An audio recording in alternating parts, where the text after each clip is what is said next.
บายดีท่านผู้ชมที่เคารพมาพบกับรายการเพิ่มพูนคุณสร้างซึ่งรายการนี้พวกเราจะได้ลงลึกเกี่ยวกับการปลูกฝังเลี้ยงสัตว์ของพ่อแม่ประชาชนชาวเกษตรกรซึ่งว่ามื้อนี้ก็เป็นเดือนสำคัญเนาะเป็นวันปลูกต้นไม้แห่งชาติและทางศูนย์ทั่วเกษตรกรรมป่าไม้เพิ่นก็ได้จัดกิจกรรมในการปลูกต้นไม้ในครั้งนี้และพวกเราจะมาสัมภาษณ์หัวหน้าศูนย์คือทานบรรษาธรรมวงศ์หัวหน้าศูนย์ค้นคว้าป่าไม้สถาบันค้นคว้าเกษตรกรรมป่าไม้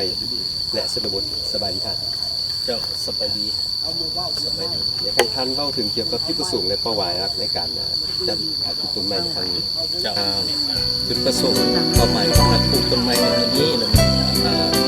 เพื่อเป็นการสร้างกระบวนการแข่งขันพัฒนาภายในศูนย์ก็คือสถาบันของเกษตรกรรมป่าไม้และพัฒนาชนบทอันหนึ่งอันสองเพื่อสร้างความสามัคคีหักแพงระหว่างบรรดาศูนย์ที่มาร่วมแล้วก็บรรดาแขกบ้านอมคางและทุกท่านนี้มาร่วมปลูกต้นไม้มื้อนี้และสิ่งสำคัญสุดและมันเพื่อเป็นการประกอบส่วนในการปลูกต้นไม้เข้าในแผนยุทธศาสตร์ของกระทรวงเกษตรกรรมและป่าไม้เพิ่มความควบคุมให้ได้ 70% ในปี2030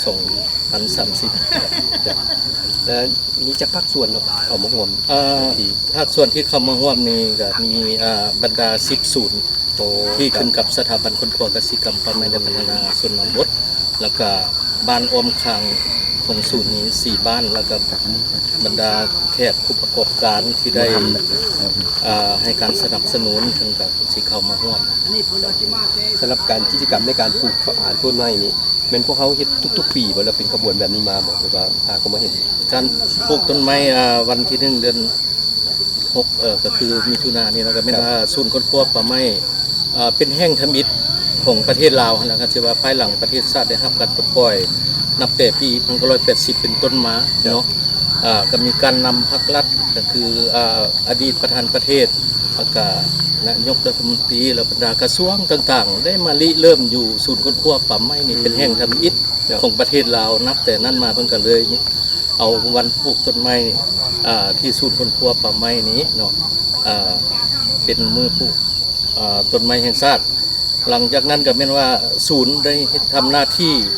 เป็นตัวหลักแล้วในการนำพาปลูกต้นไม้ทุกๆปีเป็นขบวนการเนาะโดยเฉพาะประเภทเบี้ยไม้ที่เอามาปลูกในครั้งนี้มีประเภทใดๆและมีจำนวนหลายขนาดสำหรับชนิดไม้ที่ว่านำมาปลูกมื้อนี้แหละแม่นว่าเป็นประเภทไม้อุตสาหกรรมเป็นไม้วิกไม้แล้วก็ไม้กระถินนรงค์แล้วก็ไม้ติ้วเนาะเพราะว่า3ชนิดนี้ก็เป็นไม้ที่ว่าสามารถเอาปลูกมาแล้วกับปลูกรักษามันเจริญเติบโตไว้แล้วก็สามารถนำไปใช้เนาะเพราะว่ามันเป็นประเภทไม้ที่บอกว่าเป็นประเภทไม้ห่วงห้ามเจ้าและจำนวนที่ปลูกมีก็สิมีจำนวน 4,500 เบียร์ในเนื้อที่ทั้งหมด5 เฮกตาร์เจ้าเฉพาะเบี้ยไม้นี่เฮามาจากไสจากศูนย์เฮาเองสำหรับเบี้ยไม้นี้แหละแม่นว่าศูนย์ค้นคว้าป่าไม้เฮาเป็นผู้ผลิตเองไว้รองรับสำหรับเวียงงานปลูกไม้แล้วก็บริการให้แก่สังคม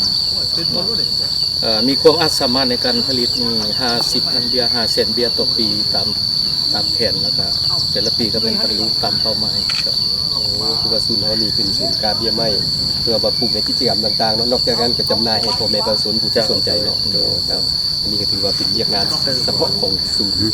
พวกกิจกรรมใหม่เนาะแล้วก็เกี่ยวกับแผนการในการบูรณะปลูกรักษาเนี่ยผ่านมาเฮาปลูกแล้วเฮาได้บูรณะรักษาในใดเนาะแล้วเพื่อเฮ็ดให้ต้นไม้เติบใหญ่ขยายตัวระยะผ่านมาก็คือถึงปัจจุบันเนาะถ้ามีกิจกรรมปลูกไม้แล้วทางศูนย์ก็ได้มีแผนในการบูรณะรักษาให้ถูกต้องตามเทคนิควิชาการปลูกแล้วเขาจะได้เฮ็ดหัวล้อมเล่นอาจจะเป็นหัวเขียวหรือว่าหัวถาวรเนาะหมายความว่าเขาเฮ็ดหัวถาวรเขาเอาต้นไม้ที่ว่าที่สามารถเอาแกนมาวาดเลาะขอบหัวให้มันเกิดขึ้นเป็นต้นไม้ล้อมไปเลยหลังจากนั้นก็ภายหลังปลูกได้1 เดือนเขาก็มีการติดตามกันอัตราการรอดตายแล้วบัดนี้มีแผนบูรณะรักษาในการจัดการภายหลังปลูกก็แม่นว่าเสียหญ้าพรวนดินใส่ฝุ่นเนาะ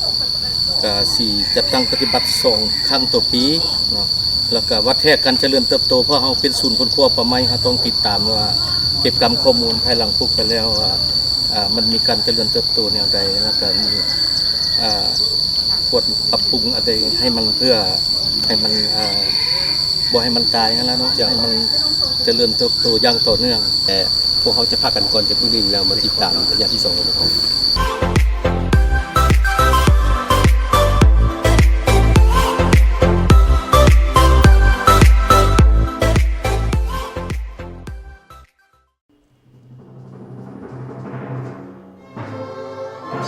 ประธานไก่สอนพรหมวิหารได้เว้าว่า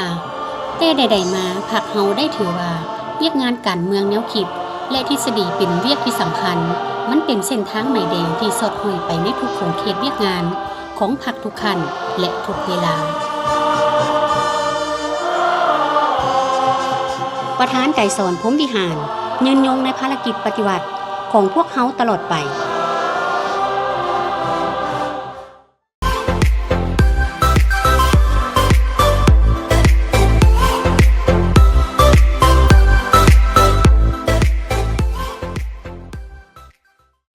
กลับขึ้นมาสู่ระยะที่2ของพวกเขาเนาะซึ่ง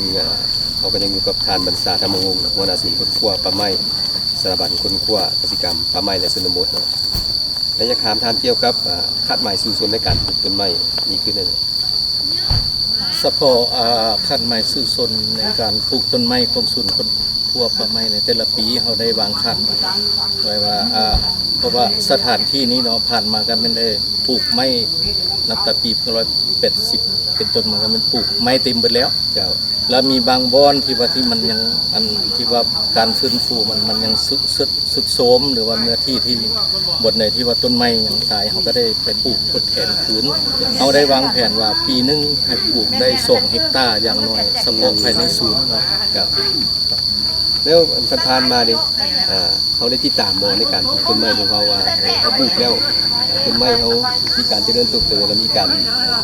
ตายหรือว่าผ่านมาเขาได้ติดตามมาว่าปลูกแล้วเป็นอะไรนะปีนี้เป็นอะไร ครับผ่านมาให้หลังปลูกแล้วก็คือได้ให้ครับคิดเห็นในเบื้องต้นเนาะก็ไม่ได้มีการล้อมหัวแต่ละจุดที่ว่าเขาปลูกแล้วล้อมหัวไว้แล้วมันให้การเจริญเติบโตต่างๆที่ว่านั่นที่ว่าเขาได้ปลูกไปหาน้ำมันก็ต้นไม้กับอัตราการลดตายค่อนข้างสูงเนาะเพราะว่าภายหลังปลูกไปแล้วเขาป่าให้กลายเป็นป่าธรรมชาติเพราะว่าจุดที่ศูนย์ค้นคว้าป่าไม้เขาอยู่นี่เป็นจุดที่ว่าปกป้องนาอ่างน้ำช่วงเพื่อบ่ให้นาอ่างน้ำช่วงบกแห้งเขาจึงได้ว่าป่าแบบธรรมชาติเลยเนาะ แล้วท่านมีความคิดเห็นอะไรเกี่ยวกับในการตัดไม้ทำลายป่าอยากให้ท่านมีความเห็นอะไร เจ้าสำหรับหลังปลูกแล้วเนาะอยากให้พ่อแม่ประชาชนหรือว่าสังคมหันมาเห็นความสำคัญสำหรับป่าไม้นะเพราะว่าป่าไม้เป็นแหล่งสำหรับสิ่งที่มีชีวิตและสิ่งแวดล้อมเนาะให้ผลกระทบทางตรงและทางอ้อมฉะนั้นการปกปักรักษาป่าไม้ให้มีความยั่งยืนท่านแต่แม่นขึ้นอยู่กับหลายท่านให้เห็นได้ความสำคัญเนาะเพราะว่าตามมาเบิ่งสมือนี้แล้วนะการตัดไม้ทำลายป่ามันมีผลกระทบถึงระบบแหล่งน้ำและสิ่งแวดล้อมแล้วเพราะฉะนั้นเฮ็ดแนวใดเพื่อให้ป่าไม้มีความยืนยงเขาต้องช่วยกันปกปักรักษาเนาะให้มีความยืนนานเนาะโดยเฉพาะแม่นให้เห็นได้ความสำคัญนั่นแหละเพราะว่าป่าไม้ให้ชีวิตเนาะคือได้เว้าล่ะมันจะเป็นบ่อนผลิตออกซิที่สะอาดให้แก่มนุษย์เฮาเนาะได้หายใจนั่นแหละและอีกอย่างหนึงเนาะการทำลายป่าไม้นี้ก็คือว่าอยากให้หลายๆคนเนาะมามีส่วนร่วมในการปลูกให้หลายขึ้นนั่นแหละแม้จะเป็นปลูกส่วนรวมหรือว่าส่วนบุคคลก็เป็นการประกอบส่วนในการปลูกไม้ให้เป็นป่า เรื่องในมันสิ่งแวดล้อมของโลกนี้ทางศูนย์ค้นคว้าป่าไม้ของเขามีส่วนร่วมในอะไรครับ มันสิ่งแวดล้อม ของโลกเนาะทั้งศูนย์ก็เป็นได้ปลุกระดมเนาะให้ทุกคนในสังคมก็คือโดยเฉพาะในบรรดามวลชนที่มาร่วมปลูกต้นไม้มื้อนี้แล้วก็ผู้ชมที่อยู่ทางบ้านนั่นล่ะให้ช่วยกันปกปักรักษาสิ่งแวดล้อมเนาะเพื่อชีวิตที่สดใสของมนุษย์ในตัวหน้านะเพราะว่าสมือนี้สภาพอากาศเปลี่ยนแปลงก็มีผลกระทบหลายต่อทางมนุษย์สาเหตุก็ย้อนหลักๆก็เป็นการทำลายป่าไม้เนาะเพราะฉะนั้นจึงช่วยกันปกปักรักษาสิ่งแวดล้อมให้มีความสะอาดและจบงามตามทิศสีเขียวและเงินเงิน แต่ท้ายนี้มีอย่างฝากถึงบรรดาสังคมโดยเฉพาะเฉพาะการอนุรักษ์รักษาป่าไม้เพื่อรักษาความอุดมสมบูรณ์และระบบนิเวศที่อยู่อาศัยของมวลมนุษย์และสัตว์สาวาสิต่างท้ายสุดนี้ครับพระเจ้าในนามหัวหน้าศูนย์คนรวมป่าไม้ขอฝากมายังสังคมก็คือผู้ชมที่อยู่ทางบ้านทุกคนให้เอาใจใส่ในการปกปักรักษาป่าไม้เนาะแล้วก็เฮ็ดให้ชีวนานาพันธุ์ป่าไม้ให้มีความอุดมสมบูรณ์ทางด้านนิเวศวิทยาป่าไม้ให้มีความหลากหลายเนาะเพราะว่าถ้าป่าไม้เอาปกปักรักษาได้การกระจายป่าไม้ธรรมชาติมันจะเพิ่มขึ้นเองเขาบ่จำเป็นที่ว่าไปลงทุนหลายในการปลูกเนาะอันนี้อันนึงอันสองมาก็บรรดาสัตว์สาวาสิ่งสัตว์ป่าก็เป็นตัวสำคัญในการกระจายแก่นพันธุ์ไม้ให้เกิดไปอย่างขยายพื้นที่ป่าไม้แล้วเนาะด้วยอาศัยสัตว์ป่าเนาะเพราะฉะนั้นการปกปักรักษาป่าไม้และสัตว์ป่าและระบบนิเวศหรือว่าชีวนานาพันธุ์มันมีความสำคัญอันนี้ก็คือเป็นชีวิตจิตใจให้แก่มนุษย์ก็คือประชาชนที่อยู่อาศัยอยู่นำเขตท้องถิ่นหรือว่าชนบทภายในตัวเมืองเนาะส่วนหลายอยู่ทำเมืองท้องถิ่นมันก็อาศัยป่าไม้นี่ละเป็นปัจจัยในการหาอยู่หากินก็คือยกตัวอย่างคืออยู่ศูนย์ควบป่าไม้พวกเรานี่เขาปลูกไม้มานี่แต่ปี1980มานี่ประชาชนอยู่เขตนี้ก็เป็นได้อาศัยป่าไม้ป่าปลูกเขานี่แหละแม้จะเป็นทางไม้ฟื้นหรือว่าเครื่องป่าของดงที่มีอยู่ในศูนย์นี้ก็เป็นว่าตามฤดูกาลประชาชนก็ได้มาอาศัยมาหาอยู่หากินตามฤดูกาลเจ้าก็ถือว่าเป็นปัจจัยสำคัญช่วยกันปกปักรักษาป่าไม้ให้มีความยืนนานและก็สีเขียวตลอดไปเพื่อความสุขของทุกคนในสังคมเจ้า ท่านผู้ชมท่านก็คือมาเนาะในการปลูกต้นไม้ครั้งนี้มรสุมก็เว้าแล้วเนาะเกี่ยวกับการรักษาระบบนิเวศโซแมนต้นไม้นี้มี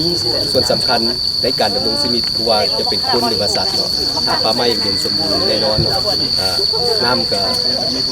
มาปกติความนั้นสัตว์สาวาสิ่งต่างๆมันอุดมสมบูรณ์และมีการระบบนิเวศเนาะมีการช่วยเหลือซึ่งกันและกันเนาะอยากให้ไทยโลกเขามีสีเขียวนะคนเขาก็จะมีความสุขภาพทางอนามัยแข็งแรงเพราะว่ามีต้นไม้มีซีเมียงต่างๆเข้ามาให้สุขภาพร่างกายดีแล้วก็ลงชีวิตในการปลูกฝังและเลี้ยงสัตว์โดยพ้นจากความทุกข์ยากและแล้วการนี้ข้าพเจ้าต่างหน้าให้หน่วยงานในการทุกบุญสร้างก็ขอขอบใจนำทางศึกษาเนาะที่มาเว้ารายละเอียดความสำคัญในการปลูกต้นไม้ในครั้งนี้ขอขอบใจ ขอขอบใจครับขอขอบใจมันยังรายการเพิ่มพูนคุณสร้างพลภาพแห่งชาติแล้วก็ขอขอบใจมันยังการนำภาครัฐโดยเฉพาะการนำท่านสถาบันที่ได้ให้โอกาสข้าพเจ้ามาออกรายการนี้ขอขอบใจหลายๆขอให้มีอายุวันนาสุขภาพเลยเถิดขอบใจ ท่านผู้ชมมาฮอนี่รายการผมบุญคุณสร้างก็หมดเวลาลงที่ตัวนี้ข้าพเจ้าพร้อมด้วยแขกรับเชิญก็ต้องขอลาท่านผู้ชมไปก่อนพบกันใหม่ในโอกาสหน้าสำหรับมื้อนี้สบายดี